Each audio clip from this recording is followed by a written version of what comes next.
Good morning students. तो आज हम स्टार्ट करते हैं one of the most important topic जो कि चैप्टर का है principle of inheritance and variation.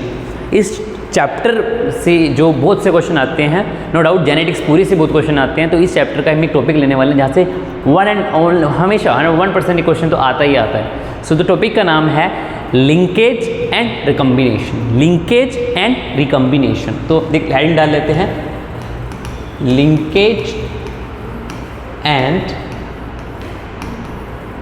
Recombination. बहुत इंपॉर्टेंट टॉपिक है, इसको बड़े आराम से समझेंगे, एक भी पॉइंट आपका मिस नहीं होगा। इसके बाद हम कुछ नीट के क्वेश्चन भी देख लेंगे, इससे रिलेटेड क्या क्या आते हैं। ठीक है, सो जो टर्म लिंकेज है, ओके, सो इसको थोड़ा बड़ा कर लेते हैं। ओके, सो ये जो वर्ड लिंकेज है इसका मतलब एक्चुअली क्या है, लिंकेज का मतलब क्या। इससे पहले ना मैं थोड़ा सा आपको मेंडल के एक्सपेरिमेंट का आइडिया देना चाहता हूँ। मैं ये दिखाना चाहता हूँ कि मेंडल के टाइम पे क्या सच में लिंकेज था, क्या सारे जीन एक ही मतलब सारे जीन लिंक थे एक क्रोमोसोम पे, क्या अलग अलग क्रोमोसोम पे लिंक थे। सो इससे थोड़ा सा क्लैरिटी होगी आपको समझने में टॉपिक कि लिंकेज के कारण रिकम्बिनेशन या रिकम्बिनेशन और पेरेंटल नॉन पेरेंटल जो वर्ड्स हैं बहुत सारे क्वेश्चनों में जो आते हैं, इनसे मैं आपको अवेयर करने वाला हूँ। तो शुरू करते हैं इस वर्ड को। जैसे कि आपने देखा हेडिंग लिंकेज एंड रिकम्बिनेशन में थोड़ी सी इसकी हेडिंग इसको हम बदल लेते हैं। एक मिनट, हम कलर बदल लेते हैं। इसकी मैं आपको छोटी सी डेफिनेशन दे देता हूँ। Linkage is all about, linkage का मतलब यहाँ होता है फिजिकली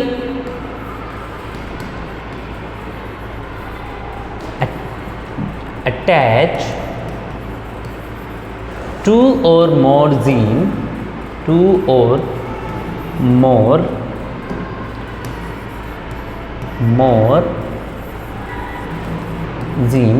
on same chromosome, या अटैच की जगह हम लिख सकते हैं, इससे अच्छा वर्ड है हमारे पास link. Physically link two or more gene on a same chromosome, हम उसके लिए वर्ड यूज करते हैं लिंकेज। क्या वर्ड यूज करते हैं? Linkage. Physically link two or more gene on a same chromosome इसको to be linkage. And recombination के लिए हम यूज करते हैं इफ टू जीन एसोट मतलब जगह बदलना। अगर दो जीन दूसरी जगह बदल रहे हैं, अलग अलग मतलब एक टू ऑफ होमोलोगस पेयर के अंदर होता है ऐसा। ठीक है, और two gene assort in homologous pair,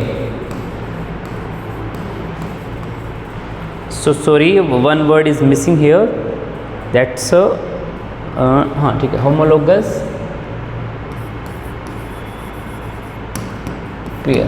तो अगर दो जीन एसोट होते हैं इन होमोलोगस पेयर तो उसके लिए हम वर्ड यूज करते हैं रिकम्बिनेशन। इससे पहले मैं एक चीज़ और समझाना चाहूँगा आपको। वो देखिए, मान लेते हैं आपने मेंडल का एक्सपेरिमेंट पढ़ा होगा, जैसे हमने देखा था वहाँ का मेंडल का एक्सपेरिमेंट। क्या था वो एक्सपेरिमेंट? जब मेनली डाईहाइब्रिड क्रॉस की बात कर रहा हूँ मैं, डाईहाइब्रिड क्रॉस की। तो डाईहाइब्रिड क्रॉस में हमने क्या लिया था? हमने लिया था कि अगर हमने एक ऐसा जीन लिया था, एक तो हमने लिया था कलर का और एक शेप का। सो कलर के लिए हमने बोला था राउंड शेप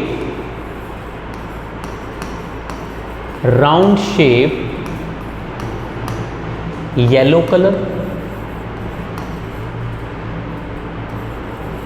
को क्रॉस कराया था हमने।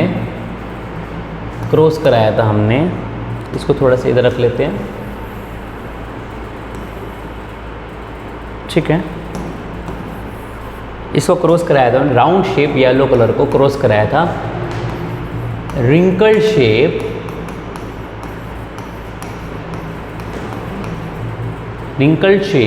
ये मैं ये क्यों करा रहा हूँ, इससे मैं आपको एक चीज़ बताना चाह रहा हूँ जो कि बहुत इंपॉर्टेंट है। अब बस थोड़ा सा वेट करो, हमेशा से लिखते जाए बेटा। मैं आपको प्लस विश्वास दिलाता हूँ इस चीज़ को, इस टॉपिक को बहुत अच्छे से सबको समझ आ जाएगा। So round shape yellow colour और wrinkle shape green colour seed थे, इनका क्रॉस कराया था हमने। और हुआ क्या, आपको पता है राउंड के लिए हमने यूज़ किया था वर्ड आर, येलो के लिए वाई वाई, और रिंकल के लिए हमने किया था स्मॉल आर, और ग्रीन के लिए किया था स्मॉल वाई, इन दोनों के क्रॉस करा दी थी। और हमको पता था गैमेट्स पेरेंट्स हैं, ये गैमेट्स बने थे आर वाई, एक ही तरह का गैमेट बनेगा यहाँ पर, क्योंकि हेटेरो होमोजाइगस है 2 की पावर n मतलब होमोजाइगस, ये वाली बात हमने पहले डिस्कस कर रखी है। तो यहाँ पर ये वाला गैमेट बना, तो इस दोनों से हमको बने F1 जनरेशन, क्या बनी आर वाई, ये ऐसे आ गई ना F1 जनरेशन ऐसे। और ये जो बना हमारे पर नेक्स्ट जनरेशन वो थी राउंड येलो। अब इसके बाद हमने देखा ये देखिए आपने, इसके बाद हमने अगर राउंड येलो की, सेम राउंड येलो की मैंने क्रॉस हेटेरोजाइगस जो अभी आया हमारे पास जनरेशन, उसी को हमने सेल्फिंग करा दी। सेल्फिंग मतलब सेम जो आया भी हमारे पास जनरेशन, उसी की हमने सेल्फिंग करा दी, सेम के साथ सेम की क्रॉस करा दी। So R Y cross with R Y. तो इसमें 4 तरह के गैमेट बनते हैं, 2 की पावर n, 2 हेटेरोजाइगस हो गए, तो 4 गैमेट बनते हैं। 4 गैमेट कौन से बनते हैं? पहला गैमेट बनते हैं आर वाई, फिर आर, ये पेरेंट्स हैं, ये गैमेट्स बना रहा हूँ, R small R capital Y, और capital R small R small Y. ये 4 तरह के गैमेट्स सेम एज यहाँ बनेंगे गैमेट्स, सेम गैमेट्स यहाँ बनेंगे। अब ये गैमेट्स हैं और जिनसे जो F2 जनरेशन आएगी, तो F1 जनरेशन में पहले बना चुके हैं, ये F2 जनरेशन। तो हमने देखा था 16 डब्बा बना था, जिसमें 16 कम्बिनेशन आई थी, मतलब 16 तरह की पॉसिबिलिटीज़ आई थी। 16 में से 16 डब्बे बने थे जीनोटाइप के। हाँ, फिनोटाइप में देखा था हमने, उसका रेशियो आया था 9331, जीनोटाइप आया था 1:1, 2:4, 1:1। ये जीनोटाइप फिनोटाइप रेशियो मैं लिख रहा हूँ, मैं इसमें पॉइंट को लूँगा। F2 जनरेशन क्या आई थी, यहाँ देखते हैं आगे। F2 जनरेशन ये आई थी, F2 जनरेशन क्या आई थी आपको पता है? मैं बोल रहा हूँ फिनोटाइप की बात कर रहा हूँ मैं। फिनोटाइप क्या आई थी? 9, जो कि थे राउंड येलो, फिर आया था 3 यानी राउंड येलो, रिंकल्ड ग्रीन सबसे लास्ट में आएगा 1, राउंड येलो, राउंड ग्रीन, फिर 3 रिंकल्ड येलो,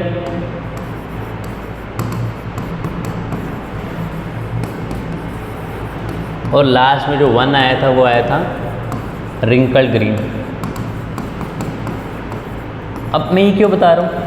अब मुझे सिर्फ इतना बताएं, सबसे पहले प्लांट कौन से लिए थे? सबसे पहले राउंड येलो रिंकल्ड ग्रीन, यानी राउंड येलो लिए थे सबसे पहले, तो ये पेरेंट से मिलता है। सबसे पहला प्लांट पेरेंट क्या लिया था? राउंड येलो, तो ये पेरेंटल कहलाया जाएगा, मतलब पेरेंट जैसा है तो उसने पेरेंटल बोल दिया। और रिंकल ग्रीन लिया तो ये भी पेरेंटल है। अब मुझे सिर्फ इतना बताओ, आप बताओ, बताना है कमेंट में, आप मुझे बताओ, सिर्फ इतना बताओ, क्या मैंने शुरुआत में राउंड ग्रीन लिया था? नहीं। अब कह रहे हैं नहीं, मैं समझ गया। रिंकल येलो लिया था शुरू में? नहीं। तो मतलब ये पेरेंट से अलग बने हैं, है ना? पेरेंट से अलग बन रहे हैं, तो जब पेरेंट से अलग बन रहे हैं तो हम इसको बोल रहे हैं दोनों को नॉन पेरेंटल। अब ये मेंडल ने काम तो कर दिया। अब एक कंडीशन मान लेते हैं कि मेंडल का एक्सपेरिमेंट हमने करा, कब करा? जब सारे के सारे जो जीन है ना, अभी तो हम ये जो कंडीशन आई है, अब मान लेते हैं जीन लिंक हैं, मतलब कुछ करैक्टर के जीन लिंक हैं, तो क्या होता है देखते हैं। अगर जीन लिंक है, मान लो कलर का जीन और शेप का जीन एक ही क्रोमोसोम पे, और वो नेक्स्ट जनरेशन में जा रहे हैं, क्या सच में 9:3:3 बनाएगा या इससे डेविएशन आएगी? यानी लिंकेज के कारण कुछ डेविएशन आएगी 9:3:1 में। एनसीईआरटी कहती है कि लिंकेज के कारण डेविएशन आती है वो रेशियो में जो मेंडल ने देता है। F2 जनरेशन 9:3:1 में डेविएशन आती है लिंकेज के कारण। इस बात को मैं समझा रहा हूँ। इस बात में देखो मैं क्या बताना चाह रहा हूँ। मान लेते हैं यह एक क्रोमोसोम है, यहाँ एक क्रोमोसोम है, ठीक है, यहाँ एक छोटा क्रोमोसोम और छोटा क्रोमोसोम, सेम एज दिस। इसको मैं कॉपी कर रहा हूँ, यहाँ पर सेम क्रोमोसोम है, और क्या कर रहा हूँ मैं दोनों के बीच में क्रॉस करा रहा हूँ, ठीक है। और मान के चलता हूँ मैं ये बात कि यहाँ है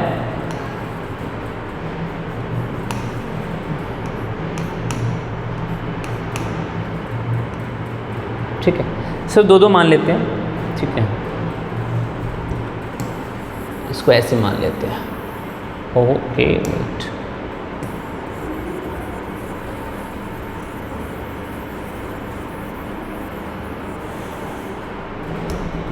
हम इसकी क्रॉस करा रहे हैं स्मॉल आर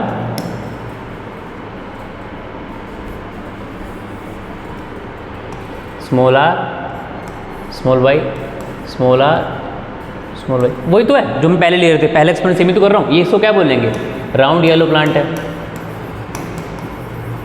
और इसी को कैसे कर रहे हैं, रिंकल्ड ग्रीन से। इसमें नया क्या है, F1 जनरेशन बनाते हैं,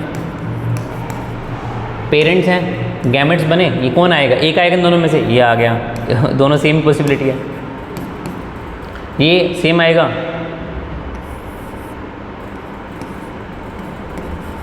ठीक है। फिर F1 जनरेशन दोनों को मिला दो, क्या बना,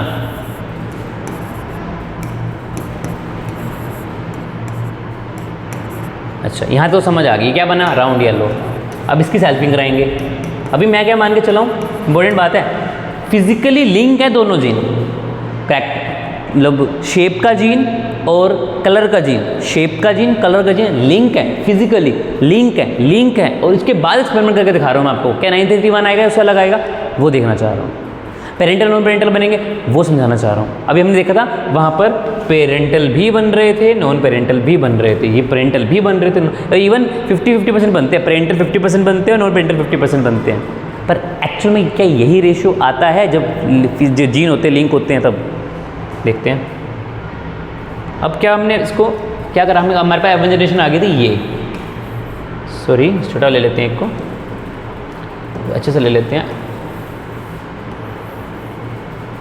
ठीक है, एक मिनट। यहाँ हमने लिया R Y R Y, इसी का हमने सेल्फिंग किया था, ठीक है। पेरेंट्स गैमेट्स ये आया, या तो ये आएगा अगले जनरेशन में, या ये आएगा, पॉसिबिलिटी दोनों लेके चलनी है ना हमने, या तो ये आएगा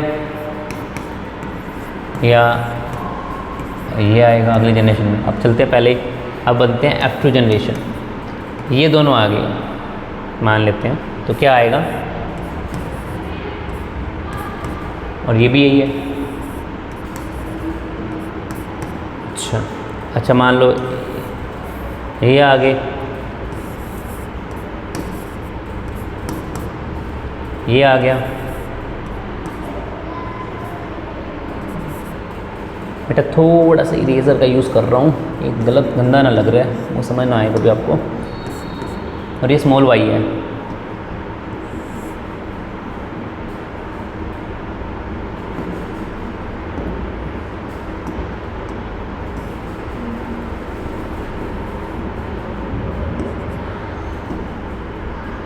इसको ना रेदर देन इधर लिख लेते हैं नाम को, स्मॉल आर स्मॉल वाई, ठीक है। अब मान लो ये आ जाए तो क्या बनेगा, small R small Y capital R, हम क्या ले रहे हैं इसको, कैपिटल आर कैपिटल वाई। अच्छा अगर मैं इसको ले लूँ, दिख रहा है ना आपको, चलो हम इसको पास बना लेते हैं, कौन है, स्मॉल आर स्मॉल वाई और small R small Y same. अब मुझे खुद बताएं, आप खुद बताएं, ये होगा round yellow, very good, round yellow जो कि क्या है,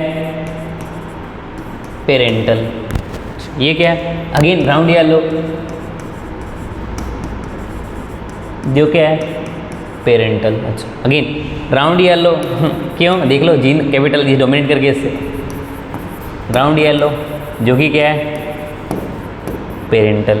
और ये देखो पहला बना है रिंकल्ड ग्रीन जो कि क्या है, अगेन पेरेंटल।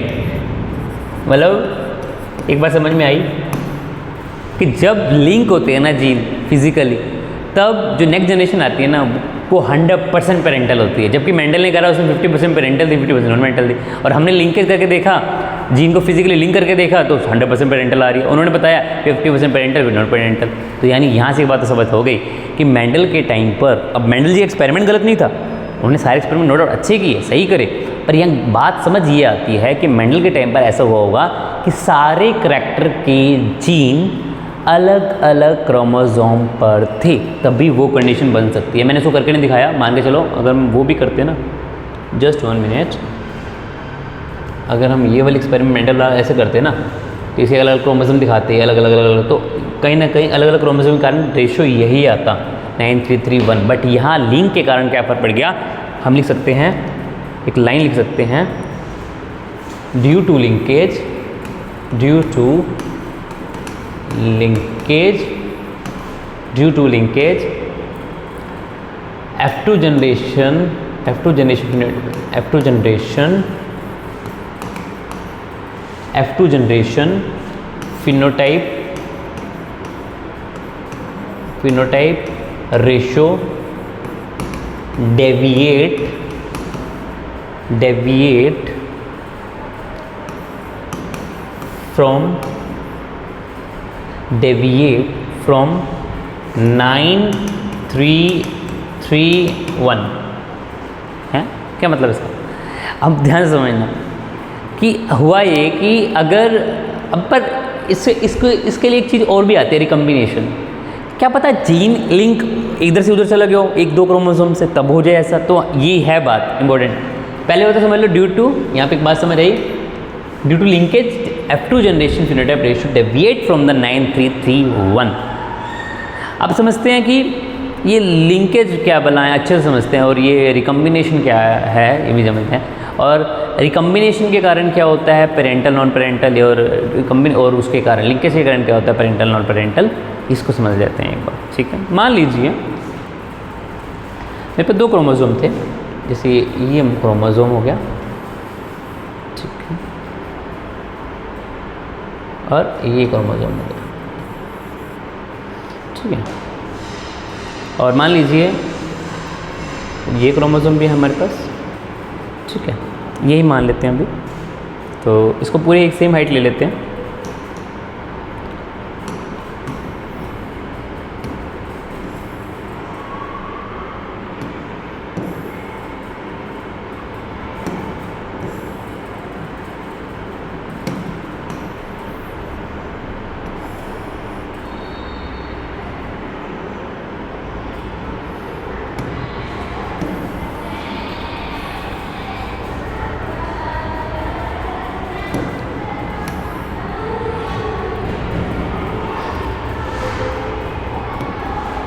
यहाँ मान लेते हैं, यहाँ जो जीन है दोनों के, यहाँ यहाँ यहाँ यहाँ यहाँ यहाँ यहाँ यहाँ, ठीक है, यहाँ यहाँ यहाँ यहाँ, यहाँ ए है, यहाँ बी है, यहाँ सी है, इसमें भी यही है, कैपिटल ए बी सी। यहाँ है small A, small B, small C, small A, small B, small C. और हम मान के चल रहे हैं इन दोनों के बीच में क्रॉस हो गया, ठीक है। क्या हुआ,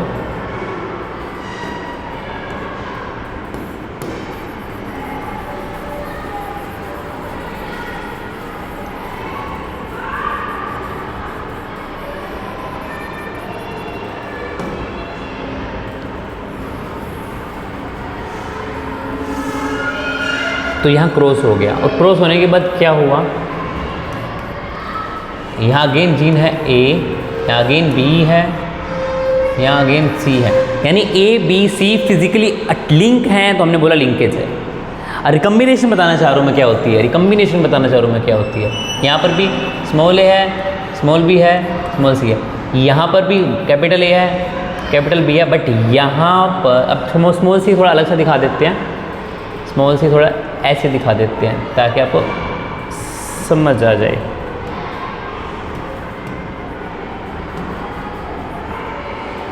ठीक है, ताकि आपको समझ आ जाए सी।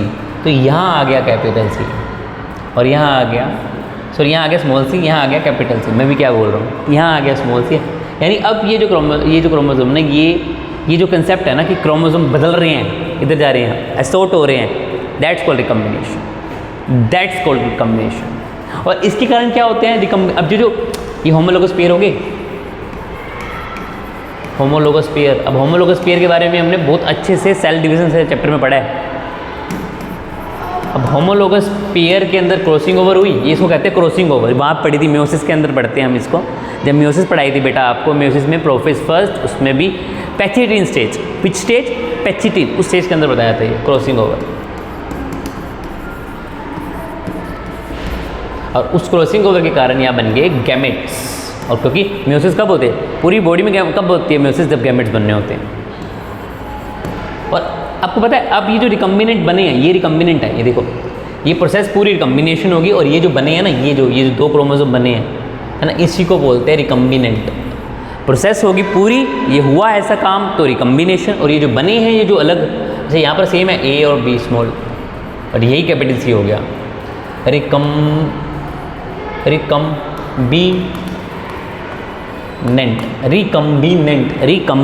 और ये पूरी प्रोसेस रिकम्बिनेशन। अब एक चीज़ और लिखते हैं, सबसे पहली स्लाइड पे आ जाते हैं एक बार। ओके, सो जो लिंकेज होता है ना, इसके कारण क्या होता है, लिंकेज हाई होती है, हाई मतलब ज़्यादा होती है, रिकम्बिनेशन कम हो जाती है।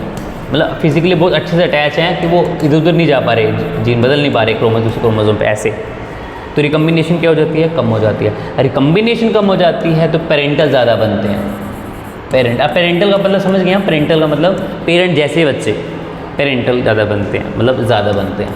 और दूसरी तरफ क्या होता है, अगर रिकम्बिनेशन ज़्यादा होती है, जैसे हमने गैमेट बनाया अभी रिकम्बिनेशन, अगर रिकम्बिनेशन ज़्यादा होती है, यानी हम उल्टा पहले से लिख सकते हैं, शुरू से लिख सकते हैं, जैसे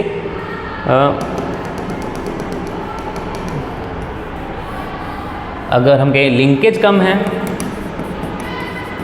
इसका उल्टा करना है बस, लिंकेज कम है, रिकम्बिनेशन ज़्यादा है, रिकम्बिनेशन ज़्यादा है।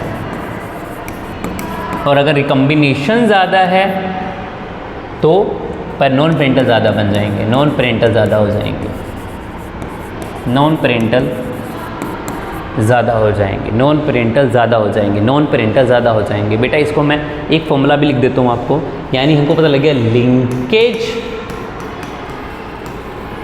Is inversely proportional to recombination. इसके लिए हम अभी टी.एच. मॉर्गन एक्सपेरिमेंट पढ़ने वाले हैं, बहुत इंपॉर्टेंट, वेरी इंपॉर्टेंट। इस फॉर्मूले को थोड़ा छोटा कर लेते हैं और एक बॉक्स में ले आते हैं। सबसे पहले इसको उठा के इधर करते हैं, थोड़ा बीच में आपको दिखे, थोड़ा सा इधर, थोड़ा सा नीचे, और फिर लेते हैं बॉक्स, एक बॉक्स लिया मैंने, फिर मैंने एरो लिया, वैसे करा। तो ये आपको याद रखना है कि जितनी ज़्यादा लिंकेज होगी उतना कम रिकम्बिनेशन, जितना कम रिकम्बिनेशन उतना ज़्यादा लिंकेज होगी। इसके लिए दो एक्सपेरिमेंट भी टी.एच. मॉर्गन के, जिसमें जब जीन पास पास थे तो रिकम्बिनेशन और नॉन पेरेंटल, अब देखो लिंकेज पास पास है तो लिंकेज ज़्यादा है उनके बीच में, जीन पास पास है लिंकेज ज़्यादा है उनके बीच में, रिकम्बिनेशन कम होगी, रिकम्बिनेशन कम होगी तो पेरेंटल ज़्यादा बन के नॉन पेरेंटल बहुत कम बने। दूसरी तरफ क्या किया उन्होंने टी.एच. मॉर्गन ने, जब जीन दूर दूर लिए थे उनके बीच में, अब दूर दूर हैं तो लिंकेज क्या होगी, कमज़ोर, लिंकेज वीक यानी लेस, तो रिकम्बिनेशन ज़्यादा हुई, रिकम्बिनेशन ज़्यादा हुई तो क्या हुआ, जो नॉन पेरेंटल है वो ज़्यादा बने, नॉन पेरेंटल ज़्यादा बने। पहले वाले में नॉन पेरेंटल कम बने थे, अब नॉन पेरेंटल ज़्यादा बन रहे हैं। इसको एक्सपेरिमेंट में देखते हैं। तो मैं एक गूगल से वो जो NCERT में है ना वो ही लूँगा मैं, as it is, very important, बहुत ज़्यादा इंपॉर्टेंट। चलो इसको चलो देखते हैं, मैं एक ले रहा हूँ, ठीक है।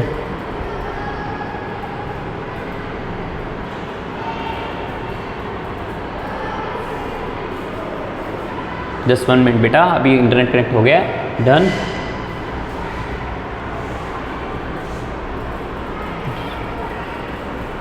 टी.एच. मॉर्गन एक्सपेरिमेंट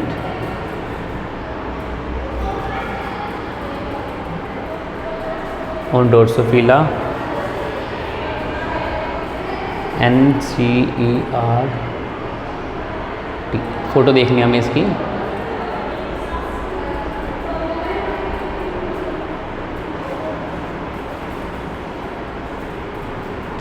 ठीक है, मैं इसको बात को साबित करूँगा, बहुत ज़्यादा इम्पोर्टेंट है ये टॉपिक, बहुत ज़्यादा इम्पोर्टेंट। और हम ये भी पढ़ेंगे अल्फ्रेड स्टूडेंट, जो स्टूडेंट थे टी.एच. मॉर्गन की, उसने इससे क्या करा, ठीक है ना। सो ये है वो फोटो।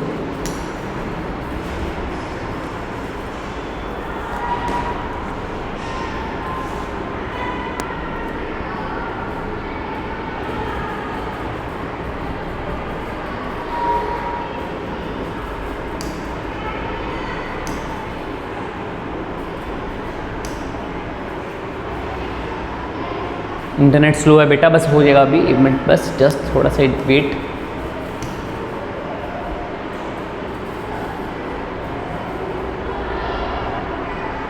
हो फोटो है, ये रहा, ये साफ हो जाए, आपको दिख रहा है। मैं इसको डाउनलोड कर लेता हूँ, 1 मिनट, और फिर वहाँ पेस्ट कर देता हूँ।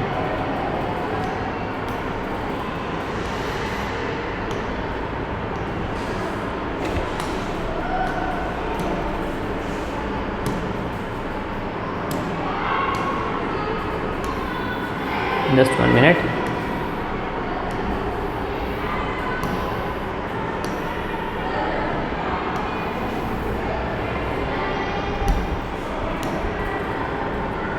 मे भी आपको दिख रहा होगा, जस्ट 1 मिनट, मैं देखता हूँ एक बार कैमरे में दिख रहा है कि नहीं। यस, दिख रहा है, डन, बहुत बढ़िया। अब हम ले लेते हैं कुछ पेन रेड। देखिए बहुत आसान है, बहुत मज़ा आएगा आपको समझने में। मान लेते हैं उन्होंने first T H. Morgan, Thomas Hunt Morgan, जिसको मॉडर्न फादर ऑफ ये जेनेटिक्स बोलते हैं, जैसे वैसे तो फादर है ग्रेगर जॉन मेंडल, पर मॉडर्न बोलते हैं T H. Morgan, Thomas Hunt Morgan. उन्होंने एक्सपेरिमेंट 2 किए थे। पहला एक्सपेरिमेंट उन्होंने काम किस पे किया था, पहले क्वेश्चन पे पूछते डोर्सोफिला पे, डोर्सोफिला मेलानोगैस्टर, फ्रूट फ्लाई के ऊपर। तो उन्होंने देखा, उन्होंने 2 तरह की प्रजातियाँ ली, ठीक है। एक प्रजाति ली फ्रूट फ्लाई की वाइल्ड टाइप मतलब उसकी ब्राउन बॉडी होगी, रेड आई होगी, और एक लिया था उन्होंने नॉर्मल, जो कि सिंपल था, वाइल्ड टाइप नहीं थी। तो उसका मतलब उनकी बॉडी तो थी येलो और आंखें थी वाइट, पहला एक्सपेरिमेंट। एंड जब उन्होंने दूसरा एक्सपेरिमेंट किया तो उन्होंने क्या लिया, दूसरे एक्सपेरिमेंट में अगेन लाल आंखें वाला, बड़े विंग्स वाला, वाइल्ड टाइप, बड़े विंग्स और लाल आंखें, और एक छोटे मिनिएचर विंग, मिनिएचर वर्ड लिखा हुआ है, मिनिएचर छोटे विंग्स वाला, वाइट आई वाला, ठीक है। दोनों एक्सपेरिमेंट, बट एक में क्या हुआ, जीन की डिस्टेंस दूर थी, सॉरी पास थी, नॉन पेरेंटल बहुत कम बने। एक में जीन की दूर, क्योंकि जीन की दूरी अगर कम होगी, जीन की दूरी अगर कम होगी तो लिंकेज ज़्यादा है, लिंकेज रिकम्बिनेशन कम, रिकम्बिनेशन कम, नॉन पेरेंटल कम और पेरेंटल ज़्यादा। और यहाँ बोला गया जब जीन की दूरी दूर तो क्या होगा, जीन की दूरी दूर तो जो लिंकेज है वो कमज़ोर, वीक, कम, और जब लिंकेज कम तो रिकम्बिनेशन ज़्यादा, नॉन पेरेंटल ज़्यादा और पेरेंटल कम।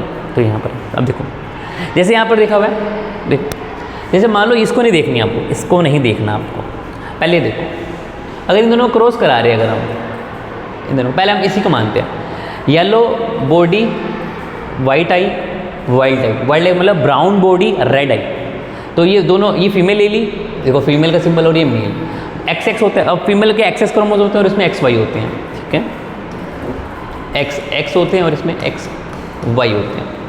तो मान लो F1 जनरेशन क्या बनेगी, एक ये पे, एक ये आया, ये आया, तो ये हो गया वाइल्ड टाइप, क्योंकि यहाँ ये जो जीन है Y प्लस और W+, ये डोमिनेंट है, Y प्लस W+ डोमिनेंट है एज कम्पेयर टू Y और W। और यहाँ पर येलो और वाइट बना, क्योंकि ये अब यहाँ को इस वाई क्रोमोसोम पे, ये जीन वाई क्रोमोसोम पे तो होते ही नहीं, तो वाई पे कुछ है नहीं, तो डोमिनेंट कौन हो जाएगा इसमें, फीमेल वाला Y और W। इसका मतलब यहाँ बनेगा yellow and white, wild type और येलो वाइट, वाइल्ड टाइप और येलो वाइट, ठीक है। अब देखो मैं थोड़ा इसको लिख देता हूँ, आई थिंक इसको दिख नहीं रहा होगा आपको, शुरू से लिख देता हूँ।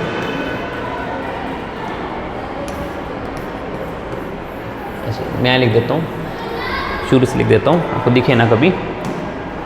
ये है XX फीमेल है, ये मेल है, और ये है XY। बेटा अभी मैं बिज़ी हूँ,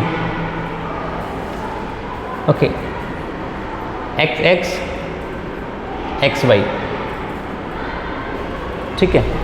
अब इसमें जो जीन दिखा है Y और W, जस्ट 1 मिनट, फटाफट करा दो। एक्चुअली में मैं बहुत YW, Y plus Y plus W plus, और जो अगली जनरेशन इसमें भी यही है वाई डब्ल्यू, यहाँ बन गया Y W Y plus W plus, यहाँ आ गया वाई डब्ल्यू, ठीक है, और इसमें कोई जीन नहीं है वाई वाले क्रोमोसोम पे, ठीक है।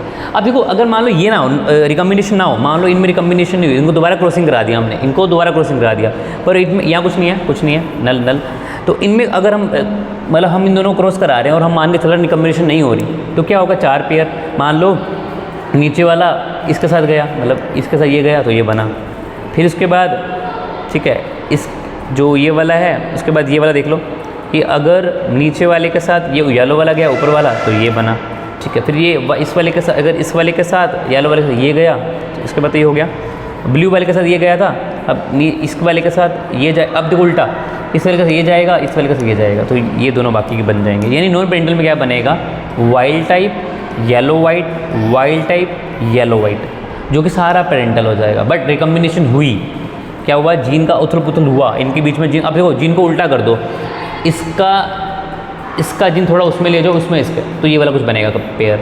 तो अब जब ये बनेगा तो एफ वाई प्लस, यानी मैं थोड़ा और अच्छे से बता देता हूँ, मान लो कि यहाँ ये जो थे ना, ये जो थे ये 1 मिनट के लिए मान लो, ये तो तब हुआ जब नॉर्मली हमने क्या करा, रिकम्बिनेशन नहीं कराया तो ये 4 बनेंगे, रिकम्बिनेशन नहीं कराया तो 4 बनेंगे, वाई प्लस डब्ल्यू प्लस वाला जाएगा इसके साथ, और वाई डब्ल्यू और वाई डब्ल्यू वाला फिर जाएगा इसके साथ, फिर वाई प्लस डब्ल्यू प्लस वाला जाएगा इसके साथ, वाई डब्ल्यू के साथ, और ये जाएगा येलो येलो मतलब वाई डब्ल्यू, तो 3 तरह के मिलेंगे, wild type yellow white, wild type yellow white.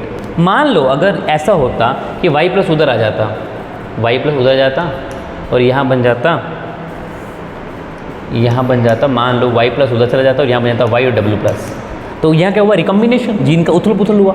अब जीन का उथल पुथल अब बनाओ 4 जनरेशन, तो ये चारों बन जाएंगे, मतलब पहले वाले में हमने रिकम्बिनेशन नहीं करवाया तो ये 4 बनी, अगर हम करवा देते थोड़ा बहुत तो हो गई रिकम्बिनेशन, तो ये बन जाएंगे।